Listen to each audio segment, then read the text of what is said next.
كلمة أخرى ملا. ملا هذه الكلمة العربية متأتية من الكلمة السومرية، أسلاف الكرد السومريين. مولا مولا كانت باللغة السومرية تعني رئيس الشرطة أو جندرمة أو حاجب المحكمة أو خبير. هذه باللغة السومرية.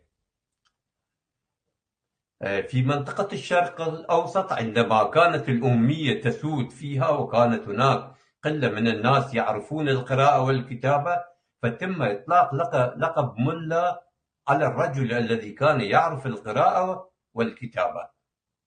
بعد انتشار التعليم في منطقة الشرق الأوسط، انحصر إطلاق هذا اللقب على رجال الدين الإسلامي الذين يعرفون قراءة القرآن والأدعية الدينية، أو الذين يقومون بتعليم العلوم الدينية الإسلامية. فأصل كلمة ملا كما قلنا هو اللغة السومرية.